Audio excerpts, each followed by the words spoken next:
In 1998, newlyweds Olivia and Marcus Trent kissed their families goodbye and drove away from their Phoenix wedding reception, headed for the airport and a dream honeymoon in Hawaii. They never arrived. For 25 years, their families searched for answers, clinging to hope that grew thinner with each passing season. But when a construction crew breaks ground on a new highway expansion in the Arizona desert, they unearth something that transforms a cold case into a living nightmare. What they discover will reveal that some secrets don't stay buried forever, and the truth about that wedding night is far more sinister than anyone imagined. If you're fascinated by real mysteries and true crime stories that defy explanation, subscribe and hit the notification bell. You won't want to miss what happens next. The desert sun beat down mercilessly on the construction site 20 miles outside Phoenix. Dust clouds rose from heavy machinery as workers prepared to lay the foundation for a new highway expansion that would cut through miles of previously untouched desert landscape. Tommy Reeves wiped the sweat from his brow and climbed down from his excavator, frowning at an unusual resistance he'd felt in the earth. He'd been doing this work for 15 years and knew the difference between rock, compacted soil, and something that didn't belong. "Hey, Gutierrez," he called to his supervisor, who was reviewing blueprints nearby. "Got something weird here." Frank Gutierrez looked up from his papers and walked over, his boots crunching on the dry ground. Tommy pointed to a section of disturbed earth where the excavator had scraped away several feet of desert floor. "What am I looking at?" Frank asked, squinting in the bright light. "That's what I want to know." Partially exposed in the excavated area was what appeared to be the roof of a vehicle, its paint faded and covered in a quarter-century of desert dust and debris. But it was the deliberate way the earth had been mounded over it that caught Frank's attention. This wasn't a car that had been abandoned or left to rust. This was a car that had been buried. Frank pulled out his phone, his expression grim. "Nobody touch anything else. I'm calling the police." Within 2 hours, the construction site had been transformed into a crime scene. Yellow tape cordoned off the area while officers and forensic technicians carefully excavated around the vehicle. News helicopters circled overhead, their cameras transmitting live footage to every major station in Phoenix. Detective Ray Cordero stood at the edge of the excavation, watching as his team worked to expose the vehicle. It was a white sedan, a late 1990s model. As they cleared more dirt away, he could make out the license plate, still partially visible despite years of deterioration. A young officer approached him with a tablet. "Detective, I ran the plate. Vehicles registered to a Marcus Trent, reported missing in September 1998. Cordero's jaw tightened. He'd been with the Phoenix Police Department for 30 years, and he remembered that case. Everyone did. The newlyweds who'd vanished on their wedding night, driving to the airport for their honeymoon. It had been one of those cases that haunted a community, that appeared on anniversary news segments every few years, gradually fading from public consciousness as hope dimmed. "Get me everything we have on that case," Cordero said quietly, "and find out if any family members are still in the area. They deserve to know before this hits the evening news." As forensic technicians carefully opened the trunk of the buried vehicle, Cordero turned away, already dreading what they might find inside. After 25 years, the desert was finally giving up its secrets, but he suspected that what they were about to discover would raise more questions than it answered. Harper Whitmore stood in her kitchen in Scottsdale, preparing dinner for her teenage daughter, when her phone rang. She didn't recognize the number, but something about the Phoenix area code made her stomach tighten with old, familiar dread. "Hello, Ms. Whitmore. This is Detective Ray Cordero with the Phoenix Police Department. I'm calling about your sister, Olivia Trent." The knife Harper had been holding clattered to the cutting board. For a moment, she couldn't breathe. It had been 25 years since anyone had called her about Olivia.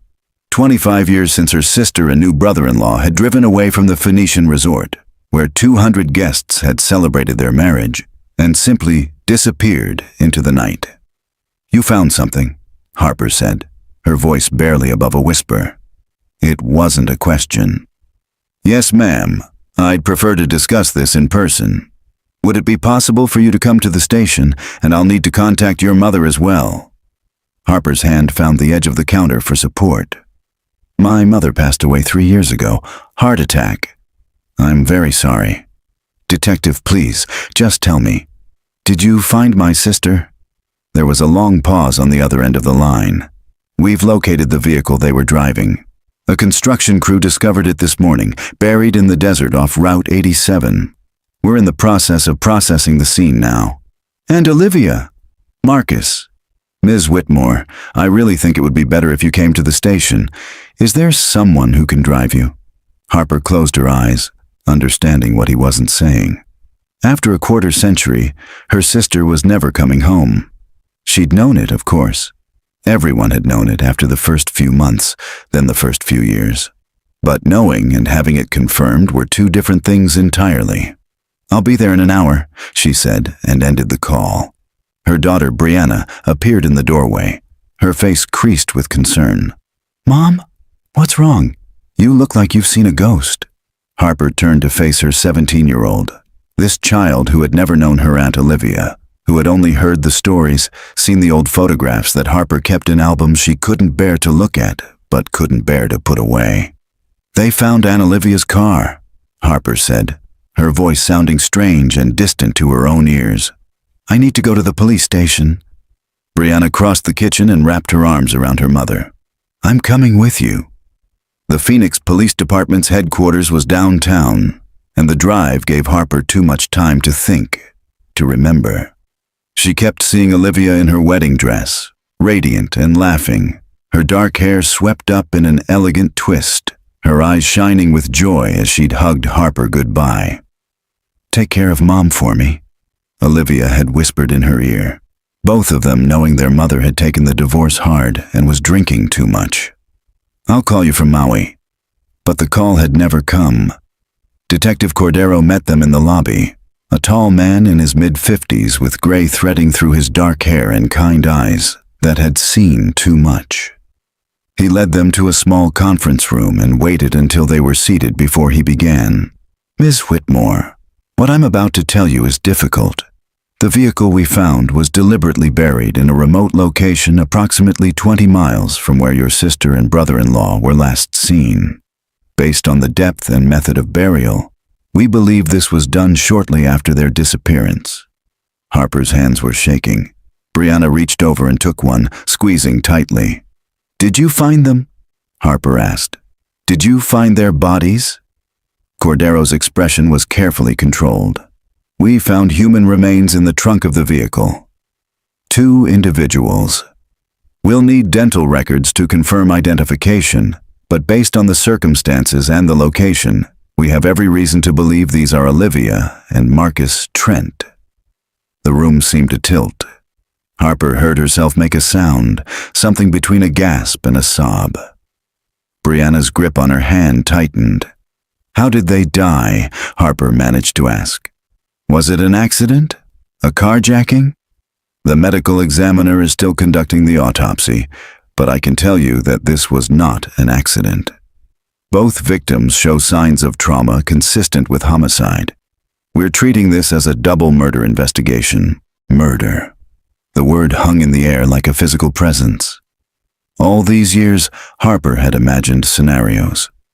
Car accident in the desert, bodies never found. Kidnapping gone wrong. Even in her darkest moments, the possibility that Olivia and Marcus had staged their own disappearance, though she'd never truly believed that. But murder, cold and deliberate. Their bodies hidden away like garbage in the trunk of their own car. I need you to understand something, Cordero continued, leaning forward. This case is 25 years old, but the fact that the bodies were buried, that someone took the time and effort to hide them so thoroughly, tells us this wasn't random. Someone knew them. Someone had a reason. Harper looked up at him, her vision blurred with tears. You think you can find who did this after all this time? I'm going to try, but I need your help. I need you to tell me everything you remember about that night, about the days leading up to the wedding, about anyone who might have had a reason to hurt your sister or Marcus. Harper wiped her eyes, trying to steady herself. She'd been 19 when Olivia disappeared, just starting college, her whole life ahead of her. Now she was 44, with a daughter of her own, and her sister would be forever frozen at 23. Olivia and Marcus were perfect together, Harper began, her voice gaining strength as she spoke. They met at Arizona State, both graduating the year before. Marcus was getting his MBA, Olivia was teaching second grade. Everyone loved them. Their wedding was beautiful, no drama, no problems. They were supposed to catch a red-eye flight to Honolulu at midnight. The reception ended around 10. They left in Marcus's car, headed for the airport. "What time did the reception end exactly?" Cordero asked, taking notes.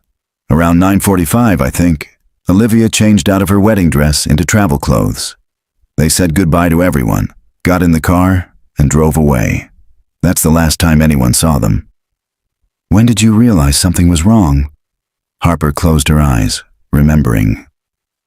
"Mom called me the next afternoon. She'd been trying to reach Olivia all day. They were supposed to call when they landed in Maui. When they didn't, Mom called the hotel, called the airline. They'd never checked in for their flight. That's when we called the police." "And the investigation at the time?" "They searched everywhere. The route from the Phoenician to Sky Harbor Airport is pretty straightforward. Police checked every inch of it, questioned everyone at the wedding. Marcus's car was gone, their luggage was gone, their honeymoon tickets were never used. It was like they vanished into thin air." Cordero nodded slowly. "I've pulled the original case files. I'll be reviewing everything. But I want you to think back, Ms. Whitmore. Was there anyone who seemed upset at the wedding? Anyone who had a problem with the marriage? An ex-boyfriend? Someone who might have been jealous?" Harper thought for a long moment. "Olivia dated someone in college before Marcus. Ryan something. Ryan Hollis, I think. They broke up maybe 6 months before she met Marcus. It wasn't a good breakup. He called her a lot, showed up at her apartment. But that was 2 years before the wedding. I don't think he even came to the ceremony." Cordero made a note. "Anyone else?" "Marcus had a business partner. They'd started a software company together right after graduation. Olivia mentioned once that there was some tension there, something about money or ownership shares. But I don't remember the details. I was 19 and wrapped up in my own life." "Do you remember the partner's name?" "Cole. Cole Brennan, I think." As Cordero continued his questions, Harper felt something shifting inside her.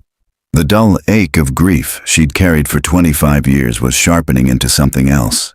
Anger, determination.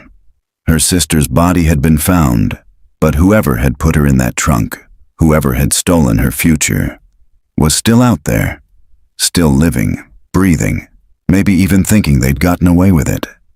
But now the desert had given up its secret, and Harper was going to make sure that whoever had killed her sister finally faced justice.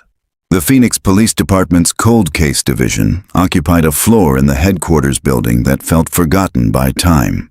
Boxes of old files lined the walls, and the fluorescent lights hummed with a persistent, irritating frequency. Detective Ray Cordero sat at his desk the morning after meeting with Harper Whitmore, surrounded by everything the department had on the Trent case. The original investigation had been thorough. He had to give them that. Missing person reports filed within 24 hours. Searches conducted along every possible route between the Phoenician Resort and Sky Harbor Airport. Interviews with wedding guests, family members, friends, co-workers, phone records subpoenaed and analyzed, financial records checked for any unusual activity.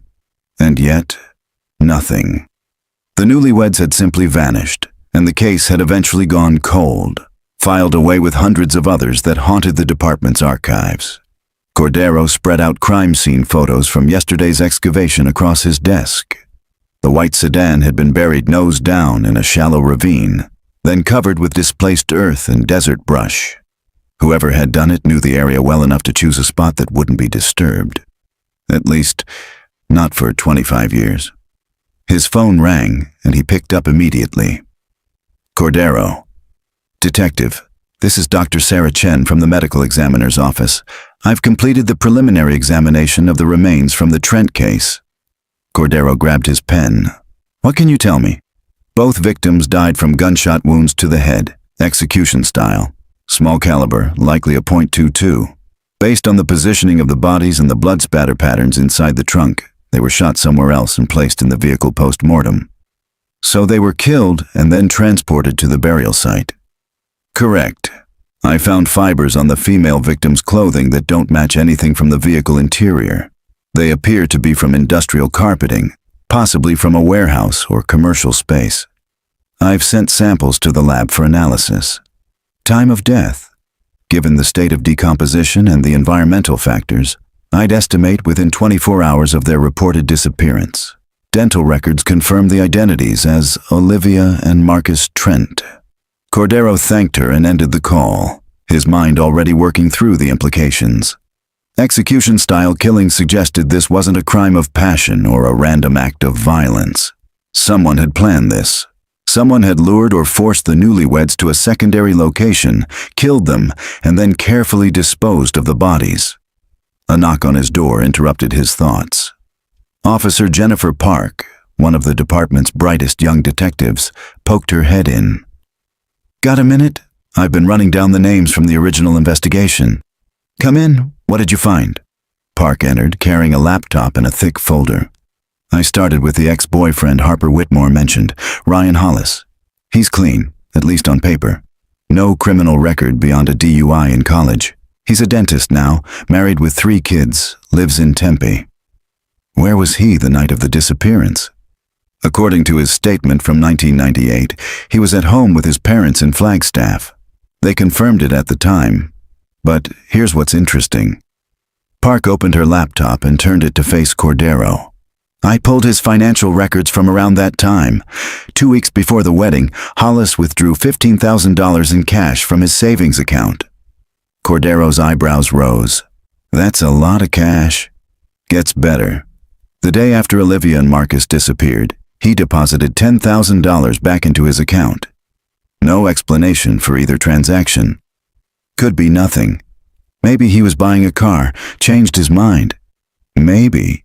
But I think it's worth bringing him in for a conversation. Cordero nodded. "What about the business partner?" "Cole Brennan." Park's expression darkened. Now that's where things get interesting. Brennan and Marcus Trent started a software company called DataSync Solutions in 1996. According to incorporation documents, they were 50-50 partners. But 6 months before the wedding, Marcus filed paperwork to dissolve the partnership. Why? The original investigators didn't dig too deep into that, but I made some calls. Turns out Marcus had discovered that Brennan was embezzling from the company, approximately $200,000 over the course of a year. Marcus was planning to file criminal charges right after the honeymoon. Cordero leaned back in his chair, pieces clicking into place. So Brennan had motive. Did anyone question him at the time? Briefly. He claimed he was at a business conference in San Diego the night of the disappearance. The hotel confirmed he'd checked in, but that doesn't mean he couldn't have driven back to Phoenix, a 5-hour trip. Where is Brennan now? Park smiled grimly. That's the thing. He's still here in Phoenix, still running DataSync Solutions. Turns out when Marcus disappeared, Brennan got full control of the company. He filed papers declaring Marcus legally dead after 7 years and assumed complete ownership. The company's worth about $40 million now. Cordero whistled low.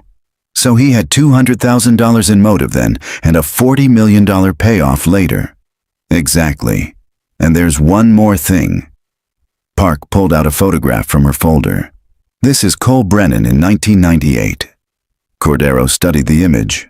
A young man in his 20s, dark hair, confident smile, standing in front of a building with a DataSync Solutions sign. Now look at this. Park placed another photo beside it. This is from the company's current website. The Cole Brennan in the second photo was older, grayer, but unmistakably the same person. Except now he wore expensive suits, drove a Porsche according to his social media, and lived in a Paradise Valley mansion. A man who built an empire on his partner's grave, Cordero said quietly. Let's bring him in, and get me everything you can find on his whereabouts the week of the wedding. Phone records, credit card statements, witness statements. If he was anywhere near Phoenix that night, I want to know about it. As Park left to begin coordinating interviews, Cordero turned back to the crime scene photos. The image of the buried car haunted him. Someone had taken the time to dig a grave large enough for an entire vehicle, had transported 2 bodies to this remote location, had carefully hidden their crime under tons of desert earth. This wasn't the work of an amateur. This was someone who knew what they were doing, someone who thought they could get away with murder.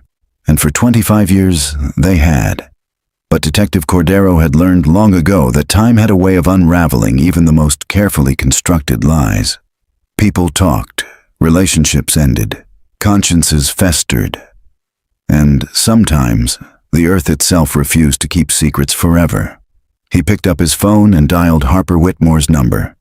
She answered on the first ring. "Ms. Whitmore, this is Detective Cordero. I have some questions about your sister's husband. Did Marcus ever mention feeling threatened by his business partner?" There was a pause, and he could hear Harper thinking, reaching back through decades of memory. "Olivia said something once. It was maybe a month before the wedding. She said Marcus was stressed about the business, that Cole had done something that really upset him. But Marcus didn't want to ruin the wedding by dealing with it, so he was going to handle it when they got back from the honeymoon." "Did she say what Cole had done?" "No, just that Marcus had found some irregularities in the company accounts.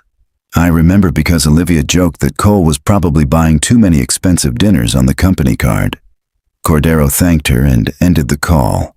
Embezzlement wasn't funny money for expensive dinners. $200,000 was serious crime, the kind that could send someone to prison, the kind that might make someone desperate enough to kill. He stood and grabbed his jacket. It was time to have a conversation with Cole Brennan, the man who'd built a fortune on his missing partner's company, the man who'd had every reason to want Marcus Trent dead, and who'd conveniently been out of town when it happened. Or so he claimed. Cole Brennan's office occupied the top floor of a gleaming glass building in North Scottsdale, with panoramic views of the desert mountains that surrounded the valley. The reception area was all modern minimalism, chrome and leather and abstract art that probably cost more than most people's cars. Detective Cordero and Officer Park were kept waiting for 20 minutes before Brennan's assistant, a severe-looking woman in her 40s, finally led them down a hallway lined with photos chronicling DataSync Solutions' success. Cordero noted that none of the photos included Marcus Trent, as if the company's co-founder had been erased from its history. Cole Brennan stood when they entered, extending his hand with the practiced ease of someone accustomed to projecting confidence. He was 50 now, his dark hair silvering at the temples, his suit clearly bespoke. Everything about him spoke of success, of a man who'd built something substantial. "Detectives, please sit. My assistant said this was about Marcus Trent. I assume this is related to the news about the car they found." Cordero settled into the chair across from Brennan's massive desk, studying the man's face for any sign of nervousness. He saw none, only a careful, professional concern. "Thank you for meeting with us, Mr. Brennan. Yes, we're reinvestigating the disappearance and deaths of Marcus and Olivia Trent. I understand you and Marcus were business partners." "We were, yes. 25 years ago." Brennan leaned back in his chair, steepling his fingers. "Marcus's disappearance was devastating. Not just personally, but for the company. We were just getting off the ground, and suddenly I was trying to run everything alone while not knowing if my partner was coming back." "When did you last see Marcus?" Park asked, her pen poised over her notepad. "The wedding reception. I was there, along with probably 200 other people. Beautiful ceremony. Olivia looked radiant." His voice carried just the right note of nostalgia and sadness. "And after they left the reception, I stayed for another hour or so, then drove home. I had an early flight the next morning to San Diego for a conference." Cordero nodded slowly. "Tell me about your relationship with Marcus in the months leading up to the wedding. How was the business doing?" For the first time, something flickered across Brennan's face. Just for a moment, his jaw tightened. The business was doing well. We had some disagreements about direction, as partners do, but nothing serious. "Nothing serious," Cordero repeated. "So Marcus didn't confront you about financial irregularities?" Brennan's expression remained neutral, but Cordero noticed his hands had moved from their steepled position to grip the arms of his chair. "I'm not sure what you mean, Mr. Brennan. We have documents showing that Marcus was planning to dissolve the partnership, that he discovered approximately $200,000 missing from company accounts." The silence that followed stretched long enough to become uncomfortable. Brennan stood and walked to the window, his back to them, looking out over the desert landscape that had swallowed his partner's body for a quarter-century. "That's ancient history, Detective, and yes, there was a misunderstanding about how certain funds were allocated. Marcus and I had different ideas about how to invest in the company's growth. I took some liberties that in hindsight I shouldn't have, but we were working it out." "Were you?" Park's voice carried a sharp edge. "Because the paperwork Marcus filed suggests he was planning to press criminal charges." Brennan turned back to face them, and now his carefully constructed facade showed cracks. "Look, I was young and stupid. I made some bad financial decisions, but Marcus and I talked about it the week before the wedding. We agreed to bring in an accountant, sort everything out properly after the honeymoon. There was no reason for criminal charges." "Convenient that he disappeared before he could file them," Cordero observed. Brennan's face flushed with anger. "Are you suggesting I had something to do with what happened to Marcus? I was in San Diego that night. I have receipts, witness statements, everything was checked at the time." "You checked into a hotel in San Diego at 8 p.m., Park said, consulting her notes from the original investigation. "The Trents left their reception at 9:45 p.m. Phoenix time. That's a 5-hour drive. You could have driven back, been in Phoenix by 3 a.m., and been back in San Diego by morning." "That's insane. Why would I risk everything for something like that? $200,000 in embezzlement charges," Cordero said quietly. "That's 5 to 10 years in prison. And if Marcus dissolved the partnership, you'd lose your share of a company you'd helped build. Those sound like pretty compelling reasons to me." Brennan returned to his desk, sitting heavily. For a long moment, he stared at his hands. When he spoke again, his voice was different, less controlled. "I loved Marcus like a brother. Yes, we had problems. Yes, I did things I'm not proud of, but I didn't hurt him. I didn't hurt Olivia. And I've spent 25 years wishing I could go back and fix the mistakes I made." "Tell us about the money," Cordero said. "What did you use it for?" "I had a gambling problem. Nothing huge, nothing that couldn't be managed, but I was making bad bets, losing more than I should. I thought I could pay it back before Marcus noticed. I was wrong. Who did you owe money to?" Brennan looked up sharply. "What? You said you had gambling debts. Who did you owe money to in 1998? A pause, then. "Private games, mostly. High-stakes poker. There was a man who ran them, Victor Salazar. But I paid him back. Eventually." Cordero exchanged a glance with Park. Victor Salazar's name appeared in several organized crime investigations from that era. Nothing had ever stuck, but the man had connections to people who made problems disappear. "Did Salazar know about your problems with Marcus?" Cordero asked. "I might have mentioned it. Look, Victor was just a guy who ran card games. He wasn't some mob boss. Mr. Brennan, Victor Salazar was investigated for racketeering and suspected involvement in 3 homicides. He wasn't just some guy." The color drained from Brennan's face. "I didn't know that. Not at the time. I just thought he was a businessman who liked poker." "Did you ever discuss Marcus with him? Did you tell him Marcus was planning to file charges against you?" "I don't remember. Maybe. I was drinking a lot back then, stressed about everything. But I never asked him to do anything. I never wanted Marcus hurt." Cordero stood, followed by Park. "We'll need you to come to the station and make a formal statement, and we'll need a list of everyone who attended those poker games." "Am I under arrest?" "Not yet, but I'd strongly suggest you cooperate fully with this investigation, Mr. Brennan, because right now, you're the only person we know of who had both motive and opportunity to kill Marcus Trent, and you built a $40 million empire on his grave." As they walked back through the reception area, Cordero's phone buzzed with a text from the forensics lab. He read it, then stopped in his tracks. "What is it?" Park asked. The fibers Dr. Chen found on Olivia's clothing. They just identified them. Industrial carpeting, exactly the type used in commercial warehouses in the late 1990s. He showed her the attached photo. DataSync Solutions operated out of a warehouse in Tempe until 2003. Park's eyes widened. We need to get a warrant for that property. Already on it, but there's more. The lab found traces of gunpowder residue on Marcus's clothes. They're running ballistics now, but they said the weapon was likely a .22 caliber, probably a pistol. Brennan owned a gun? Let's find out.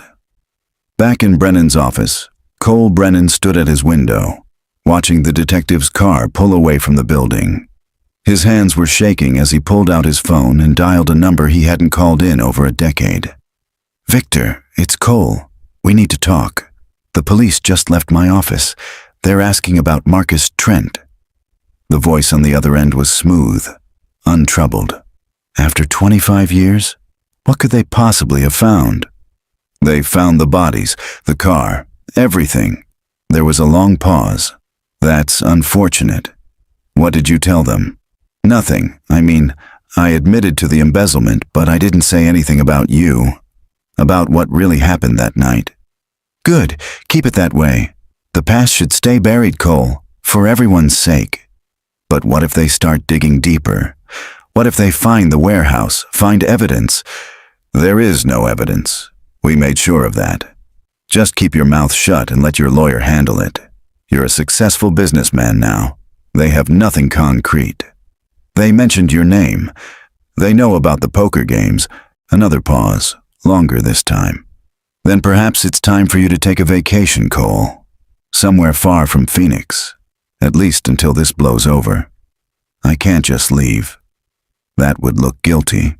And staying while they build a case against you looks smarter. Think about what you have to lose. Think about your company, your reputation, your freedom. A few weeks out of the country while your lawyers handle this investigation seems like a small price to pay. Cole closed his eyes, gripping the phone tightly. He'd spent 25 years trying to forget that night, trying to bury the memory as deeply as they'd buried Marcus's car. But the desert had given up its dead, and now the carefully constructed life he'd built was beginning to crumble. I'll think about it, he said finally. Don't think too long, my friend. The walls are closing in, and when they do, everyone looks for someone to blame. Make sure that someone isn't you. The line went dead, leaving Cole Brennan alone in his expensive office, staring out at a view he'd paid for with blood money. Ryan Hollis's dental practice occupied a modest building in downtown Tempe, wedged between a coffee shop and a yoga studio. The waiting room smelled of antiseptic and mint, decorated with watercolors of Arizona landscapes and several photos of Hollis with his family, all smiles and coordinated outfits.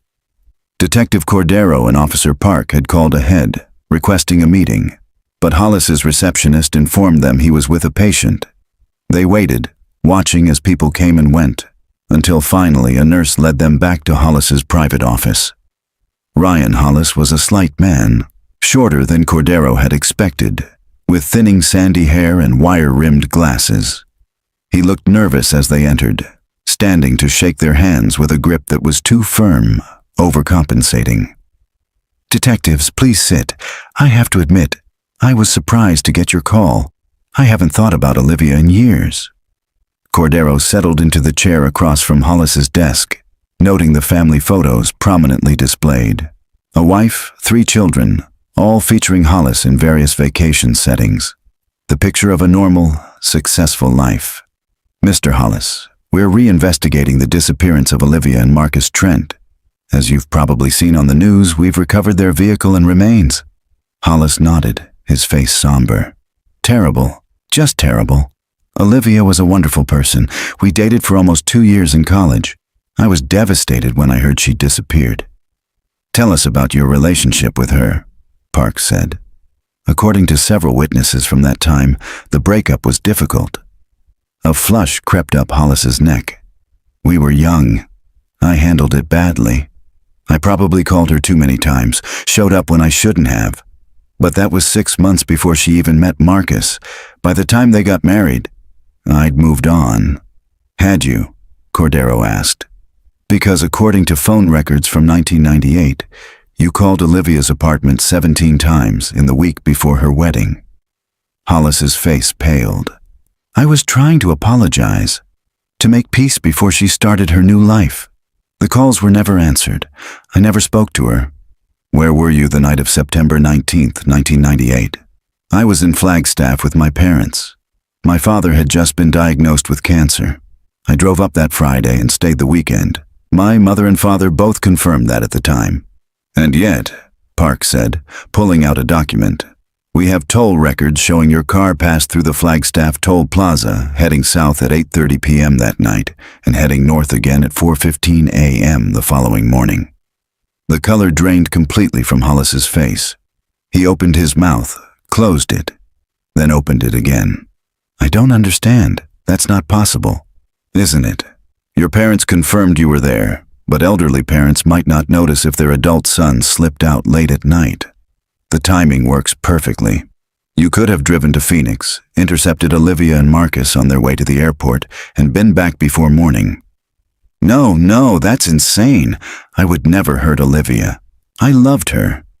Then explain the $15,000 you withdrew 2 weeks before her wedding, Cordero said, watching Hollis's reaction carefully. And the $10,000 you deposited the day after she disappeared. Hollis stood abruptly, his chair rolling back and hitting the wall. I need to call my lawyer. That's your right, Cordero said calmly. But let me tell you what I think happened. I think you couldn't accept that Olivia had moved on. I think you watched her fall in love with someone else, watched her plan a wedding, watched her slip away from you. And something in you snapped. That's not true. I think you followed them that night. Maybe you just wanted to talk to her one last time, convince her she was making a mistake. But things went wrong. Maybe Marcus confronted you. Maybe there was a fight. Stop. You had a gun. Maybe you didn't plan to use it, but in the heat of the moment, you made a choice. And then you had to hide what you'd done. Stop it! Hollis's voice cracked. I didn't kill anyone. I was in Flagstaff. The money, the toll records, none of that means anything. Then explain it, Park said quietly. Help us understand. Hollis sank back into his chair, his hands shaking. For a long moment, he stared at his desk, at the photos of his family, at the life he'd built.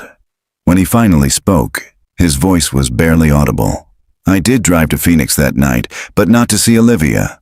I went to see a woman I'd been having an affair with. Her name was Jessica. She lived in Scottsdale. Cordero and Park exchanged glances. You're married? I wasn't then, but I was engaged. My fiancée. She's my wife now. She had no idea.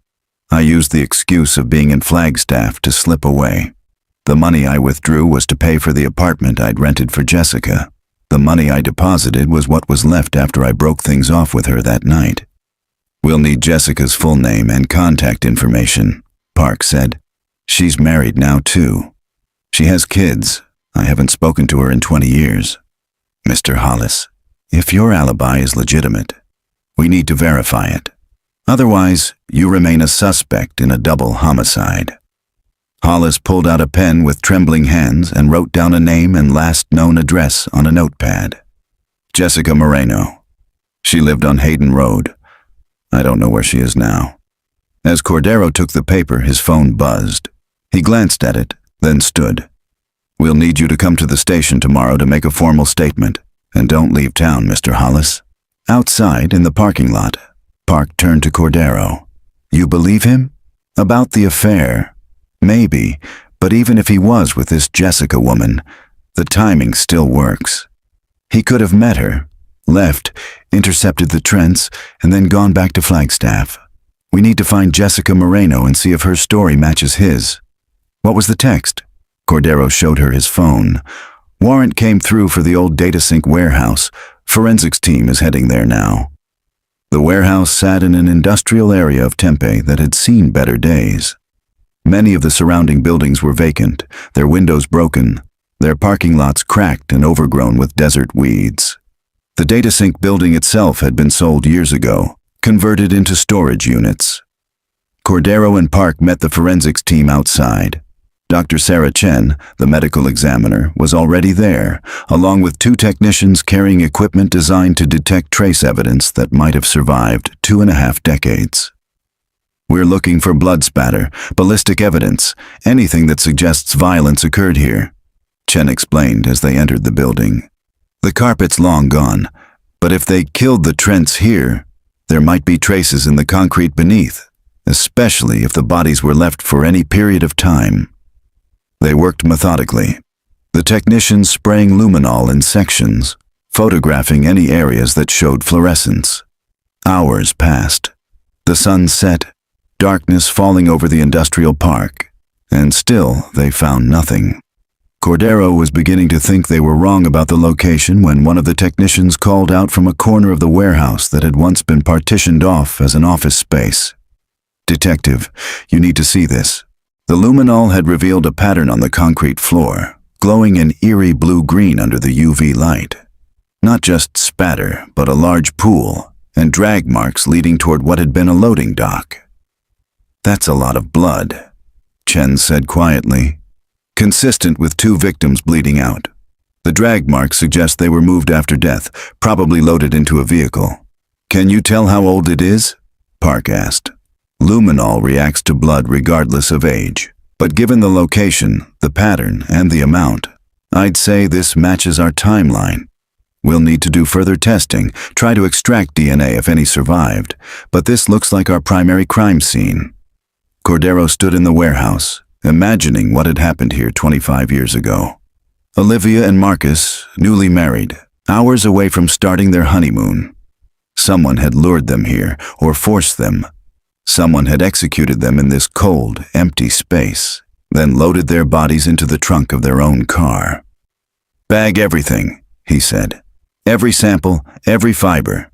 Someone murdered them here, and if there's even a trace of evidence left, I want it found." As the forensics team worked through the night, Cordero stepped outside and called Harper Whitmore. She deserved to know what they'd discovered. She answered immediately. "Detective? Ms. Whitmore, we've located what we believe is the primary crime scene, the warehouse where DataSync Solutions operated in 1998. We're processing it now." There was a long silence. Then, "Cole Brennan's warehouse."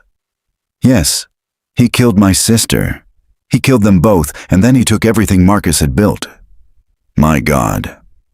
We don't have enough evidence yet to make an arrest, but we're getting closer. I promise you, we're going to find out exactly what happened that night." After ending the call, Cordero looked up at the stars visible above the warehouse, the same stars that had watched over this building the night Olivia and Marcus Trent took their last breaths. The same stars that had seen their killer walk away free, but not anymore. The evidence was there, buried in concrete and time, and Detective Cordero was going to bring it into the light. The DNA results from the warehouse came back 3 days later. Detective Cordero sat in his office, reading the report with growing certainty. The blood found in the old DataSync warehouse matched both Olivia and Marcus Trent. But there was something else, something that changed everything. A third DNA profile, degraded but still identifiable, extracted from skin cells found mixed with the blood evidence. The profile belonged to someone who'd been in direct contact with the victims at the time of their deaths. Cordero immediately ran the profile through every database available. No match in CODIS, the National Criminal Database. No match in Arizona's state records. Whoever had killed the Trents had never been arrested, never been fingerprinted, never left their DNA in any official system. But that didn't mean the profile was useless. It meant they needed to get DNA from their suspects. Officer Park knocked on his door, entering with her laptop. "I found Jessica Moreno. She's Jessica Vance now, lives in Gilbert with her husband and 2 kids. I spoke to her on the phone. And?" She confirmed Ryan Hollis's story. Says he came to her apartment the night of September 19th, 1998, around 10:30 p.m. and stayed until almost 4 a.m. They broke up that night. She was pretty upset when I called. Said her husband doesn't know about the affair and she'd appreciate us being discreet. Cordero leaned back in his chair. "So Hollis's alibi checks out. He couldn't have been at the warehouse." Looks that way, but I did find something interesting about his financial records. Park turned her laptop to show him. The $15,000 he withdrew? It wasn't just for the apartment. He also made a payment to someone named Victor Salazar. Cordero sat up straighter. Salazar, the same man Brennan owed gambling debts to. Exactly, $5,000, paid in cash according to Hollis's records, 2 weeks before the wedding. What was Hollis doing paying money to a man connected to organized crime? I asked him that this morning. He claims he attended a few poker games, lost some money, paid it back. Says he didn't know who Salazar really was. Cordero stood and grabbed his jacket. It's time we had a conversation with Victor Salazar. Where is he now? That's the thing. He's completely legitimate these days. Owns a chain of car dealerships across the valley, does charity work, sits on the board of a children's hospital. If he was ever connected to organized crime, he's cleaned up his act remarkably well. Or he's just better at hiding it. Set up a meeting. I want to talk to him today. Victor Salazar's flagship dealership sprawled across several acres in central Phoenix, gleaming rows of luxury vehicles arranged under colorful banners advertising special financing. The showroom was all glass and marble, and Salazar's office was on the second floor, overlooking his automotive empire. The man himself was in his late 60s, silver-haired and distinguished, wearing a suit that probably cost more than Cordero's monthly salary. He stood when they entered, his handshake firm, his smile professionally warm. Detectives, please have a seat. My secretary said this was about the Trent case. Terrible thing, just terrible. I've been following it on the news. Mr. Salazar, we understand you ran high-stakes poker games in the late 1990s. Cordero began, watching the man's face carefully. Salazar's smile didn't waver. That was a lifetime ago, detective. I made some poor choices in my youth. I've spent the last 20 years building legitimate businesses and giving back to the community. We're not here to discuss your past business ventures. We're investigating a double homicide. 2 people who knew you, who owed you money, died the night of September 19th, 1998. I knew a lot of people, detective, and many of them owed me money at various times. That's the nature of gambling. But I never hurt anyone over debts. That would be bad for business. Cole Brennan owed you approximately $50,000 in gambling debts, Park said. Ryan Hollis owed you $5,000. Both men had connections to the victims. If they owed me money, they paid it back. I have records, all perfectly legal now since I'm no longer in that business, but I can assure you, I had nothing to do with any murders. Cordero pulled out a photograph of Marcus and Olivia Trent, taken at their wedding. Do you recognize these people? Salazar studied the photo for a long moment, something unreadable flickering across his face. I've seen their pictures on the news, but I didn't know them personally. Cole Brennan never mentioned them to you? Never discussed his business partner who was planning to file embezzlement charges? Cole discussed a lot of things when he was drinking and losing at poker. I didn't pay much attention to most of it. What about the night of September 19th, 1998? Where were you? Salazar leaned back in his chair, his expression unchanging. Detective, that was 25 years ago. I have no idea where I was on any specific night from that time period. Let me refresh your memory. That was the night a poker game was held at the DataSync warehouse in Tempe, Cole Brennan's warehouse. Multiple witnesses have confirmed that you were there. For the first time, Salazar's composure slipped slightly. His eyes narrowed. Who told you that? Does it matter? Were you there or not? Salazar was quiet for a moment, his fingers drumming on his desk. I may have attended a game there. It was a convenient location and Cole offered it when his home wasn't available. But that doesn't mean I had anything to do with what happened to those people. Who else was at that game? I don't remember. It was 25 years ago. Mr. Salazar, Cordero said, leaning forward. We have physical evidence from that warehouse, DNA evidence. And we're going to be requesting samples from everyone who had access to that location the night of the murders. I'm sure you understand that refusing to cooperate would look very suspicious. Salazar's jaw tightened. I'll need to speak with my attorney before I agree to any DNA testing. That's your right, but I should tell you that we've already obtained samples from Cole Brennan and Ryan Hollis. If your DNA matches what we found at the scene, no amount of legitimate business success is going to protect you." After they left Salazar's office, Park turned to Cordero in the parking lot. "He's lying about something. Did you see his face when you showed him the photo?" "He recognized them. I'm sure of it. But recognizing someone's photo from the news isn't the same as proving he killed them." Cordero's phone rang. It was the forensics lab. "Detective, we've completed the analysis on the DNA from the warehouse. We got a hit on a partial match in a genealogy database." "What kind of match?" "Familial. The DNA we found is related to someone who submitted their profile to one of those ancestry websites. A woman named Patricia Salazar." Cordero felt his pulse quicken. Victor Salazar's relative? His daughter.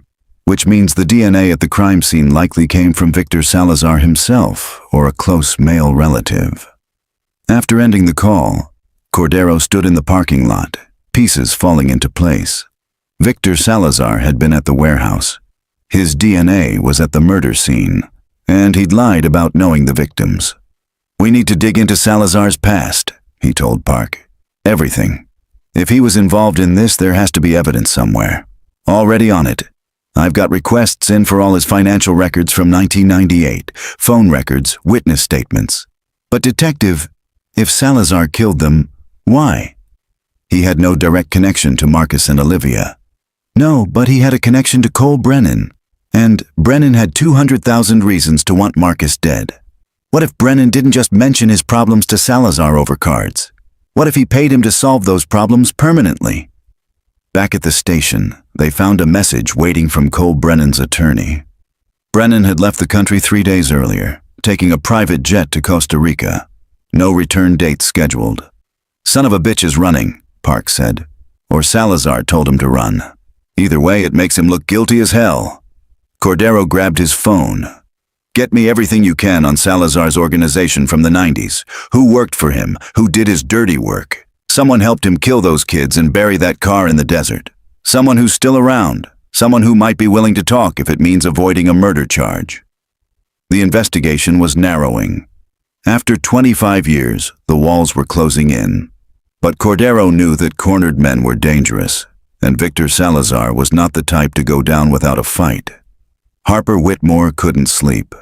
She lay in her bed, staring at the ceiling, her mind churning through everything Detective Cordero had told her. The warehouse, the DNA evidence. Victor Salazar's name kept appearing, connected to both suspects, present at the scene where her sister had died. At 2 a.m., she gave up on sleep and went to her home office. She'd kept everything related to Olivia's disappearance in boxes in the closet, unable to look at them but unable to throw them away. Now she pulled them out, spreading newspaper clippings and police reports and personal items across her desk. There was Olivia's wedding invitation, the script elegant and hopeful.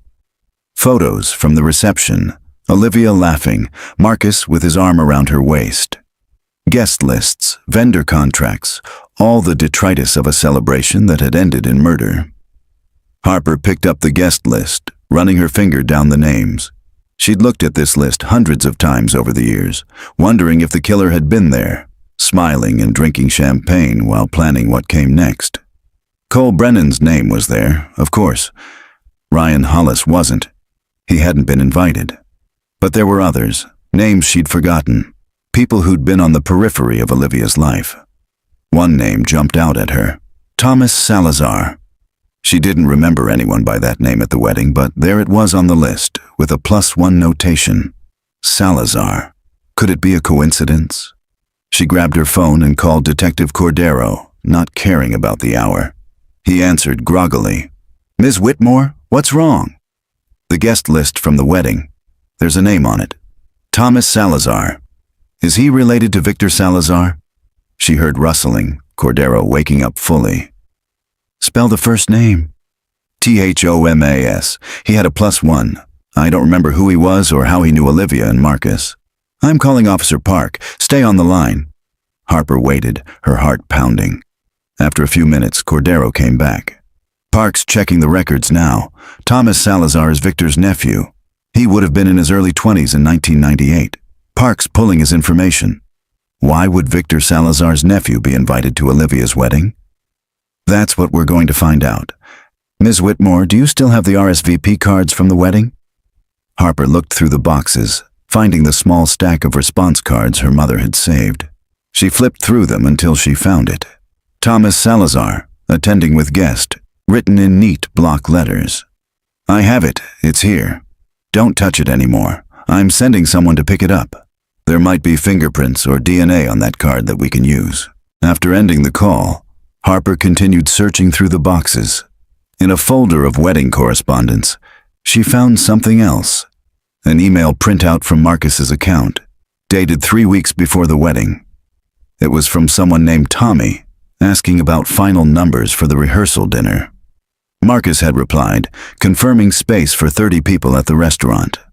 At the bottom, Tommy had added, looking forward to celebrating with you both. You and Cole have built something special. Harper's breath caught.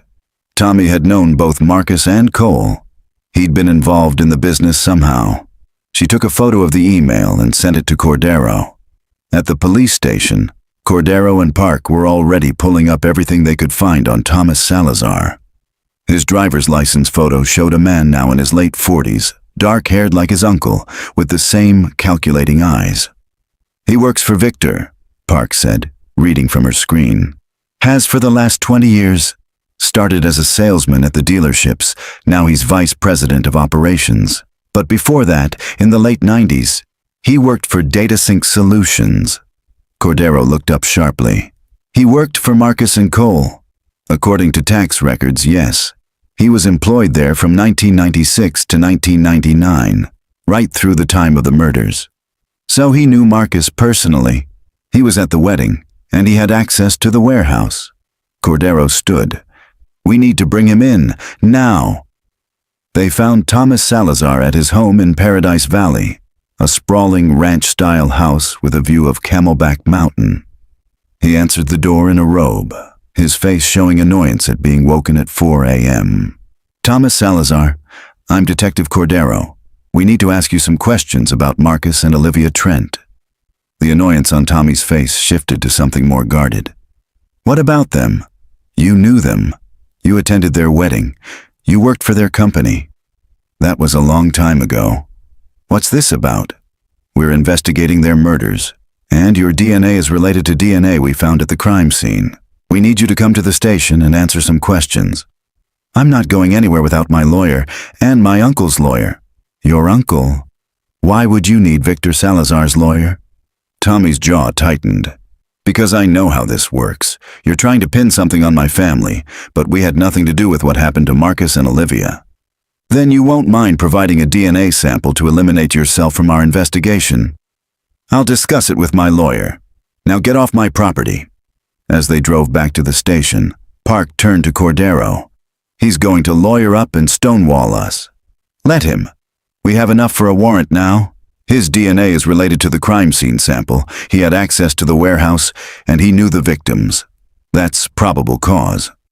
By dawn, they had the warrant. By noon, Thomas Salazar was sitting in an interrogation room, his lawyer beside him, refusing to answer questions. But Cordero had been a detective long enough to know when someone was scared, and Tommy Salazar was terrified, his hands shaking slightly as he sat rigidly in his chair, his eyes darting to the door every few minutes. Your uncle killed them, didn't he? Cordero said quietly. And you helped. Maybe you didn't want to. Maybe he forced you, but you were there, Tommy. Your DNA is at that warehouse. You can't run from that. My client isn't saying anything without... Cole Brennan is gone, fled to Costa Rica. That leaves you holding the bag for a double murder. Your uncle's DNA is at the scene too. He's going down for this. The only question is whether you go down with him or whether you tell us what really happened, and maybe, just maybe, the prosecutor goes easier on you. Tommy looked at his lawyer, who shook his head. But Tommy's resolve was cracking. Cordero could see it in his eyes, the weight of 25 years of secrets pressing down on him. I want a deal, Tommy said suddenly. Full immunity for testimony. Tommy, don't, his lawyer began. I'm not going to prison for something my uncle did. I was 22 years old. I didn't know what he was planning. I didn't know until it was too late. Cordero leaned forward. Tell me what happened that night. Tommy closed his eyes, and when he spoke, his voice was hollow. Cole came to my uncle, desperate. Marcus was going to file charges against him, ruin him. Cole owed Uncle Victor money too, a lot of money. Uncle Victor said he could make the problem go away, but Cole had to help. Help how? Cole called Marcus the day of the wedding, told him there was an emergency at the warehouse, something about a break-in. Marcus said he'd stop by on the way to the airport, just for a few minutes. He brought Olivia because he didn't want to waste time dropping her off. Parker's pen moved rapidly across her notepad. What happened when they arrived? I was there. Uncle Victor made me come. He said I needed to learn how business was done sometimes. I thought he was just going to scare them, threaten Marcus or something. But when they walked in, Tommy's voice broke. He shot them, just like that. Marcus tried to fight back, protect Olivia, but Uncle Victor shot him first, then her. It was so fast. There was so much blood. The room was silent except for the hum of the recording equipment. Cole was there too, Tommy continued. He was supposed to be in San Diego, but he'd driven back. The three of us wrapped the bodies, put them in the trunk of their car. Uncle Victor had already picked out a spot in the desert, had equipment ready to dig. We buried them that night. Then we cleaned the warehouse. Uncle Victor knew how to hide evidence. He'd done it before. What happened to the gun? Uncle Victor kept it. He has a collection, keeps them locked up in a storage unit. He said it was insurance, in case anyone ever tried to cross him. Cordero stood. Write down the address of that storage unit, and start writing down everything you remember about that night, every detail, because that's the only way you're getting any kind of deal. As Tommy began to write, his hands shaking so badly he could barely hold the pen, Cordero stepped out of the interrogation room. Park followed him into the hallway. We have him, she said. We have Victor Salazar. Get a warrant for that storage unit, and put out an APB for Salazar. I don't want him getting on a plane to join Brennan in Costa Rica. But even as he said it, Cordero knew that men like Victor Salazar didn't run. They fought, and they were most dangerous when cornered. Victor Salazar was not at home when the arrest warrant was issued. His wife, an elegantly dressed woman in her 60s, answered the door of their Scottsdale mansion with cool composure and informed Detective Cordero that her husband had left early that morning for a business meeting. She didn't know where or when he'd return. The storage unit address Tommy had provided led them to a facility in Mesa. Rows of climate-controlled units protected by security gates and cameras. The manager, a nervous man in his 30s, unlocked Unit 247 with shaking hands after Cordero presented the warrant. Inside, they found exactly what Tommy had described. A gun collection, meticulously maintained and organized. Handguns, rifles, shotguns, all locked in glass cases. But in one particular case, there was an empty space where a weapon had recently been removed. The dust pattern showed clearly where a small handgun had sat for years. He knew we were coming, Park said, photographing the empty space. Tommy must have warned him. Cordero pulled out his phone and called the station. Put a flag on Victor Salazar's passport, alert Border Patrol, airports, everything, and get me his cell phone records for the last 24 hours. While forensic technicians processed the storage unit, Cordero and Park drove to Victor Salazar's flagship dealership. The showroom was open, salespeople moving among customers, but Salazar's office upstairs was empty. His secretary, the same woman who'd greeted them days before, looked genuinely concerned. Mr. Salazar called in sick this morning, she said. He's never sick. In 15 years, I've never known him to miss a day of work. Did he say where he was?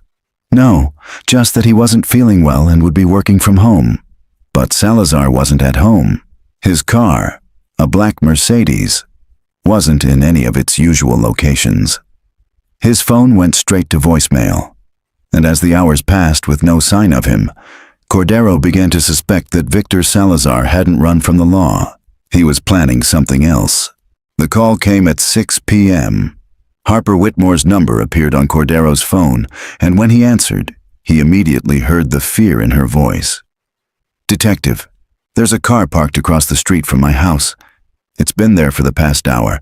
A black Mercedes. I can see someone sitting in the driver's seat, but I can't make out who it is. Cordero was already moving toward his vehicle, Park right behind him. Harper, listen to me very carefully. Lock all your doors and windows. Get your daughter and go to an interior room, somewhere without windows. Don't come out until I get there. You think it's him? You think it's Salazar? I don't know, but I'm not taking chances. I'm 15 minutes away. Phoenix PD is sending patrol units now. Just stay inside and stay away from windows. Cordero pushed his unmarked car to its limits, racing through Scottsdale streets with lights flashing and siren wailing. Beside him, Park was on the radio, coordinating with patrol units converging on Harper's neighborhood. They arrived to find 2 patrol cars already on scene, but the black Mercedes was gone. The officers had seen it pull away as they approached, heading east at high speed. They'd pursued but lost it in traffic. Cordero ran to Harper's front door. She opened it immediately, her face pale, her daughter Brianna behind her clutching a phone. Did you see who it was? Cordero asked. Not clearly, but Detective, he wanted me to see him. He sat there for an hour, making sure I knew he was watching. This is a message, isn't it? He's telling me he can get to me. Cordero stepped inside, scanning the street through the window. I'm posting officers here. 24-hour protection until we have Salazar in custody. Why would he come here? What does he want? His nephew gave him up. His whole carefully constructed life is about to come crashing down. Men like Salazar don't accept that gracefully. If he can't escape justice, he'll try to eliminate anyone who can testify against him. Tommy! He'll go after Tommy. Cordero was already on his phone, calling the station. Get someone to Tommy Salazar's house now. Victor might go after him. But when officers arrived at Tommy's Paradise Valley home, they found him unharmed, sitting in his living room with his lawyer, both men pale and frightened. Tommy had received a text message an hour earlier from an unknown number. Just 2 words: family loyalty. He's coming for me, Tommy said, his voice shaking. Uncle Victor doesn't forgive betrayal. I signed my own death warrant when I talked to you. They moved Tommy to a safe house. Unmarked location, armed guards at every entrance. But Cordero knew that wouldn't stop Victor Salazar if he was truly determined. The man had gotten away with murder for 25 years by being smarter and more ruthless than anyone expected. At midnight, Cordero's phone rang again. This time it was the manager of the storage facility where Salazar kept his gun collection. Detective, I just reviewed the security footage like you asked. Mr. Salazar was here this morning at 5 a.m. He accessed his unit, was inside for about 10 minutes. Can you see what he took? The angle's not great, but he was carrying something when he left. Small, probably a handgun. And detective, he had something else with him. A large duffel bag, looked heavy. He took that into the unit too, then brought it back out. What was in the bag? I don't know. But whatever it was, he left it inside the unit. Cordero and Park returned to the storage facility, the manager nervously unlocking Unit 247 once again. Inside, sitting on the floor in the center of the space, was a black duffel bag that hadn't been there during their earlier search. Park approached it carefully, unzipping it slowly. Inside were files, documents, photographs, evidence that Victor Salazar had carefully collected and preserved over decades. Photos of the warehouse the night of the murders, showing Cole Brennan and Tommy helping to clean up. Financial records documenting payments Brennan had made to Salazar. Even a ledger detailing other crimes, other problems that Salazar had solved for desperate men over the years. It's his insurance policy, Park said, flipping through the documents. Everything he needed to make sure no one ever crossed him. Or his confession, Cordero said quietly. He knows we're closing in. He knows Tommy talked. This is him admitting what he did before he disappears. Or before he goes out on his own terms. Cordero's stomach tightened. Men who left confession evidence behind usually had one final play in mind. And Victor Salazar, cornered and facing life in prison, was exactly the type to want to control his own ending. We need to find him, now, before he does something we can't undo. The breakthrough came at 2 a.m. Victor Salazar's Mercedes was spotted at a rest stop off Interstate 10, heading east toward Tucson. Highway patrol moved to intercept, but by the time they arrived, the car was empty, keys still in the ignition. Cordero stood in the rest stop parking lot, watching forensic technicians process the abandoned vehicle. Inside the Mercedes, they found more evidence. Marcus Trent's wallet, which had been missing for 25 years. Olivia's wedding ring, cleaned and polished. And a handwritten note on expensive stationery. Cordero read it, his jaw tightening. Detective Cordero, by the time you read this, you'll understand that I was never going to prison. I've lived my entire life on my own terms, and I'll die the same way. The evidence in the storage unit will confirm what my nephew told you. I killed Marcus and Olivia Trent. Cole Brennan paid me $100,000 to solve his problem, and I solved it the only way I knew how. I'm not sorry for what I did. In my world, people who can't protect themselves don't survive. Marcus should have been smarter. He should have been more careful about who he trusted. You'll find me where this all began. The desert keeps secrets, but it also demands payment eventually. I'm simply settling my debt. Victor Salazar. Park looked up from her phone. I've got his location. Cell phone pinged a tower near the original burial site. He's gone back there. They drove through the night. A convoy of police vehicles racing toward the desert coordinates where Marcus Trent's car had been found weeks earlier. The excavation site was still marked with yellow tape, the earth scarred from the dig. And there, standing at the edge of the pit where the car had been buried, illuminated by the rising sun, was Victor Salazar. He held a small handgun in his right hand, the same weapon that had killed Olivia and Marcus Trent 25 years ago. "Mr. Salazar," Cordero called out, stepping from his vehicle with his hands visible. "Put the gun down." Salazar turned to face them, and in the early morning light, Cordero could see that the man looked older than his years, worn down by decades of violence and secrets. "I'm not going to prison, detective. I told you that in my note. You don't have to do this. Put the gun down and we can talk." "Talk about what? About how I executed 2 kids on their wedding night for money? About how I buried them like trash and went home and slept like a baby?" Salazar laughed, a hollow sound. "I'm not interested in redemption, detective. I made my choices. I lived well because of those choices, and now I'm going to die because of them. The families deserve justice. They deserve to see you answer for what you did." "The families." Salazar's expression hardened. Marcus Trent was weak. Cole came to me because Marcus couldn't handle a simple business problem. In my world, weak men don't survive. I did him a favor, really. He went out quick, cleaner than he deserved. And Olivia, what did she do to deserve being executed? For the first time, something flickered across Salazar's face. Not quite guilt, but perhaps a shadow of it. She was in the wrong place at the wrong time, wrong choice in husbands. "Put the gun down, Victor." "I don't think so." Salazar raised the weapon, but instead of pointing it at the officers, he pressed it against his own temple. "Tell Harper Whitmore I'm sorry her sister died. Tell her it wasn't personal, it was just business. Victor, don't—" The gunshot echoed across the desert, birds scattering from nearby brush. Victor Salazar crumpled to the ground, the weapon falling from his hand, his blood seeping into the same earth that had hidden his crimes for a quarter century. Cordero stood frozen for a moment, then moved forward with Park and the other officers. The desert wind picked up, carrying dust across the scene, as if the land itself was trying to erase this final act of violence. It was over. But as Cordero looked down at Salazar's body, then up at the vast Arizona sky, he felt no sense of victory. Only the hollow ache that came from knowing that justice, when it finally arrived, couldn't undo the damage that had been done. Couldn't bring back the young couple whose only crime had been trusting the wrong people.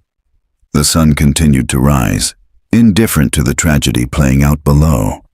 The desert kept its secrets no longer. But the price of truth had been paid in blood, as it so often was. 3 weeks after Victor Salazar's death, Detective Cordero sat across from Harper Whitmore in her living room, the afternoon sun streaming through the windows. Brianna had made coffee, then retreated to her room to give them privacy. Cole Brennan was arrested in Costa Rica this morning, Cordero said. He's being extradited back to the United States.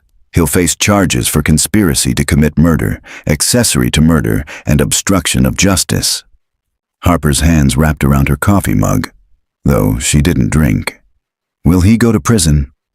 With Tommy Salazar's testimony and the evidence from Victor's storage unit, I'd say it's almost certain. He'll likely spend the rest of his life behind bars. Good. Harper's voice was quiet but firm. He took everything from my sister. Her future, her children she would have had, all the years she should have lived. He should lose everything too. Cordero nodded, understanding the sentiment. There's something else.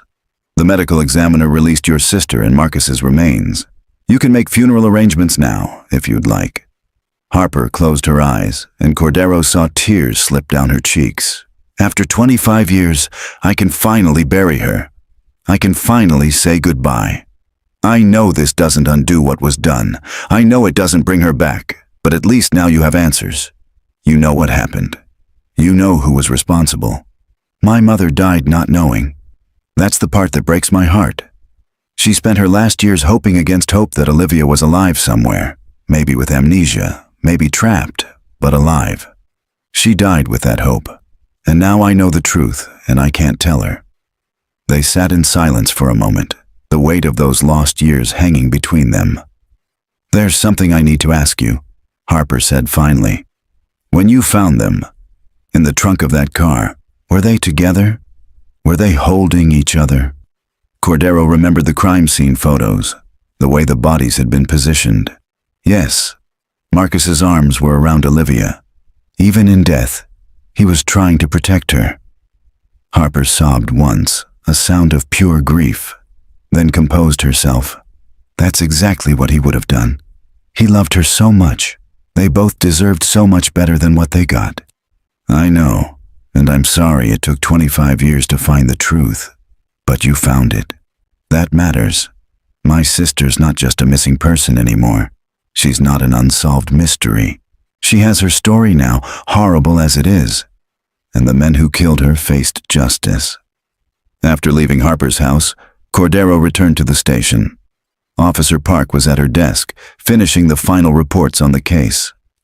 Cole Brennan's lawyer called, she said. He wants to make a deal. Full cooperation in exchange for taking the death penalty off the table. What does he have to offer that we don't already know? Details about other crimes Victor Salazar committed. Apparently, the Trents weren't the only people Salazar killed for money. Brennan claims to know about at least 3 other murders from the 90s and early 2000s. Cordero sat down heavily. Of course there were others. Men like Salazar don't start with a double execution. They work their way up to it. So, what do we tell the prosecutor? Let Brennan give up what he knows, but he's still doing life without parole. He paid to have 2 innocent people murdered on their wedding night. There's no deal good enough to make up for that. Park nodded, making notes. There's something else. Ryan Hollis called. He wants to attend the funeral, pay his respects. Should I tell him it's not appropriate? Cordero thought for a moment. No. Let Harper decide. It's her choice who gets to mourn her sister. The funeral was held on a Saturday morning at a small church in Phoenix. The same church where Olivia and Marcus had been married 25 years earlier. Harper had chosen this deliberately, a way of honoring the joy they'd felt that day before tragedy struck. The church was full. Family members, old friends, people who'd never stopped wondering what had happened to the bright young couple who'd simply disappeared. Detective Cordero sat in the back, watching as Harper gave the eulogy, her voice strong despite the tears streaming down her face.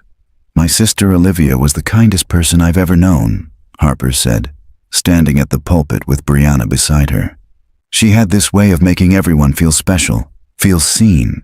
She was going to be an amazing teacher, an amazing mother someday, an amazing wife. Marcus was her perfect match. They were so happy together, so full of plans and dreams. Harper paused, gripping the sides of the pulpit. For 25 years, we didn't know what happened to them. We imagined every scenario, held onto every shred of hope. And when we finally learned the truth, it was worse than we'd feared. They were murdered by greedy, evil men who saw their lives as obstacles to be removed. She looked out at the gathered crowd. But I don't want Olivia and Marcus to be remembered for how they died. I want them remembered for how they lived. With kindness, with love, with hope for the future. They deserved so much more time than they got. We all deserved more time with them. Harper stepped down from the pulpit, and the service continued. Ryan Hollis sat in the very back corner, his face buried in his hands, his shoulders shaking with sobs. Near the front, several of Marcus's old college friends held each other, crying for the friend they'd lost. After the service, as people filed out into the sunshine, Cordero found himself standing next to Harper at the graveside. Two coffins sat side by side, ready to be lowered into the earth. Together in death as they'd been in life. "Thank you, Detective," Harper said quietly. "For not giving up. For finding them. For making sure the people responsible faced justice. I wish I could have done more. I wish I could have found them sooner. You found them when the desert was ready to give them up. My mother used to say that everything happens in its own time. Maybe this was always meant to happen now, when I was strong enough to handle it, when my daughter was old enough to understand." As the coffins were lowered into the ground, Harper threw a white rose onto each one. "I love you, Olivia," she whispered. "I never stopped loving you. Rest now. You're finally safe." Cordero watched as the small crowd dispersed, people returning to their cars, their lives, carrying the weight of this tragedy with them. But Harper remained, standing at the graveside long after everyone else had gone, saying a final goodbye to the sister she'd lost so long ago. The investigation was officially closed the following week. Cole Brennan was arraigned on multiple charges and held without bail. Tommy Salazar received immunity in exchange for his testimony, though he'd lost everything else: his job, his reputation, his relationship with his family. The DataSync Solutions Company was dissolved, its assets frozen pending civil suits from Marcus Trent's estate. Detective Cordero filed his final report and moved on to the next case, as he always did. But he kept a photo on his desk, one that Harper had given him. Olivia and Marcus on their wedding day, radiant with joy, with no idea that they had only hours left to live. It reminded him why he did this work, why he spent his days wading through the worst of human nature, looking for justice in the rubble of shattered lives. Because people like Olivia and Marcus deserved someone to fight for them, to make sure their deaths weren't just forgotten tragedies, but solved cases. Closed files. Justice served, however imperfectly, however late. The desert had given up its secrets at last. The vanished honeymoon had been explained, the missing couple found, the murderers brought to account. But Cordero knew that for Harper Whitmore, the real work was just beginning. The work of healing, of moving forward, of carrying her sister's memory into a future Olivia would never see. Some cases closed with neat endings, others left scars that would never fully heal. The Trent case was both. Justice had been served, but it came too late to undo the damage. It always did. Cordero turned off his desk lamp and headed home, carrying the weight of another solved case. Another family's tragedy transformed into a closed file. Outside, the Phoenix night was warm and clear, stars visible above the city lights. Somewhere out there, other secrets waited to be uncovered. Other families waited for answers. And he would keep looking, keep digging, keep fighting, because that was what he did. That was what they all deserved. 5 years later, Harper Whitmore stood in a bright classroom at Desert Willow Elementary School, watching her daughter Brianna lead a group of second graders through a reading lesson. Brianna had become a teacher, just like her Aunt Olivia had been. Just like Olivia would have wanted. "You're a natural," Harper told her daughter when the children were dismissed for recess. Brianna smiled, organizing papers on her desk. "I feel like Aunt Olivia is with me when I'm teaching. Like she's guiding my hands, whispering the right words to say to each kid." Harper's eyes filled with tears, but they were good tears. Healing tears. The raw grief that had consumed her for so long had softened into something gentler, a sweet sadness tinged with love and memory. She visited Olivia's grave every month, bringing fresh flowers and sitting in the shade of the oak tree that had grown up beside the headstone. She told her sister about Brianna's teaching career, about the scholarship fund Harper had established in Olivia and Marcus's names, about the small ways their memory continued to touch the world.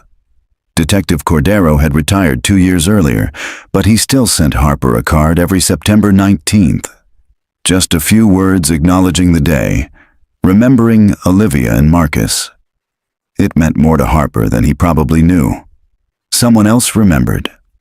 Someone else marked the anniversary not just of their disappearance, but of their lives. Cole Brennan died in prison from a heart attack in his 3rd year of incarceration. Harper felt nothing when she heard the news. Not satisfaction, not anger, just a hollow emptiness. His death didn't change anything, didn't bring Olivia back, didn't undo any of the damage he'd caused. Tommy Salazar had moved away from Arizona, trying to start over somewhere his name wasn't associated with murder. Harper didn't know where he'd gone, and she didn't care. He'd made his choices. He'd have to live with them. The DataSync warehouse had been torn down, the land sold to a developer who built condominiums on the site. Harper drove past it sometimes, looking up at the modern buildings and thinking about the blood that had soaked into the ground there. The new residents would never know what had happened on that spot. Maybe that was better. Maybe some stories didn't need to be carried forward, but Olivia's story would be carried forward. In the 2nd grade classroom where her niece taught. In the scholarship that sent underprivileged kids to college every year. In the way Harper tried to live with kindness and grace, honoring the sister who'd embodied those qualities. The desert had taken Olivia from her, but it had also given her back, had provided answers when all hope seemed lost.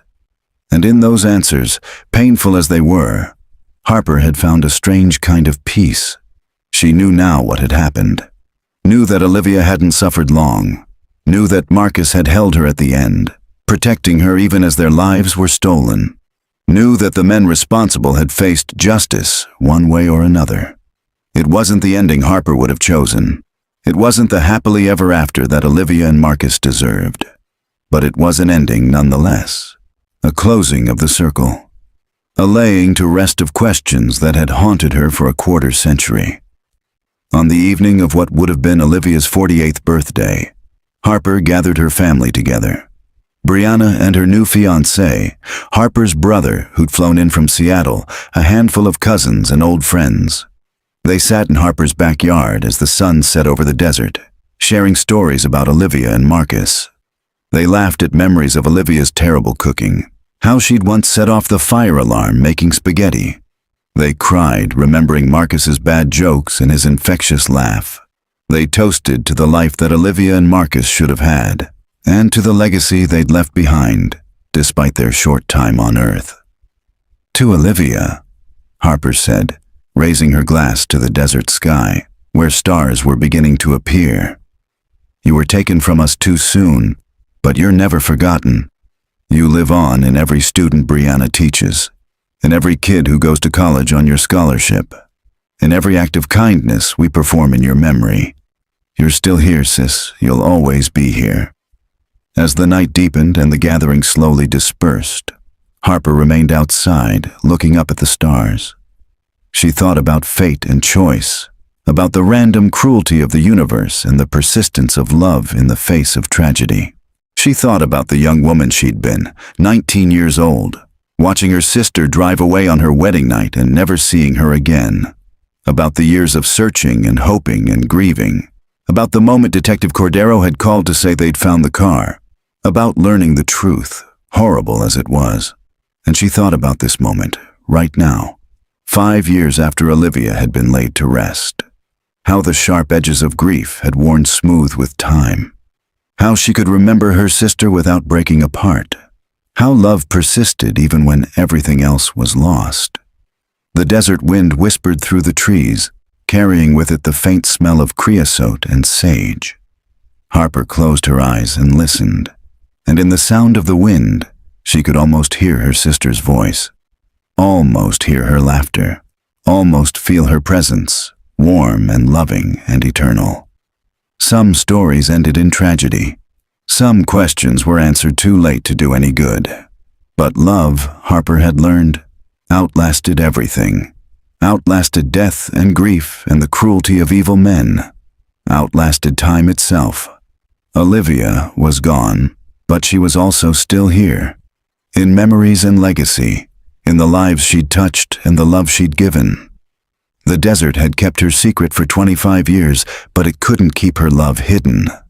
That burned eternal, bright as the desert sun, warm as the Arizona night. Harper opened her eyes and smiled through her tears, looking up at the infinite stars. "Good night, Olivia," she whispered. "I'll see you again someday. Until then, I'll keep living for both of us. I'll keep remembering. I'll keep loving. That's my promise to you."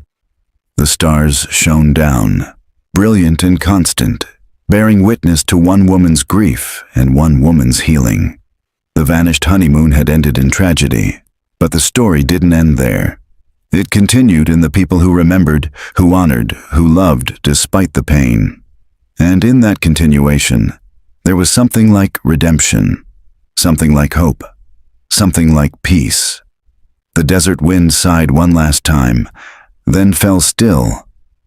The night was quiet, and Harper Whitmore, sister of the vanished bride, guardian of her memory, stood beneath the stars and felt, for the first time in 25 years, something very close to whole.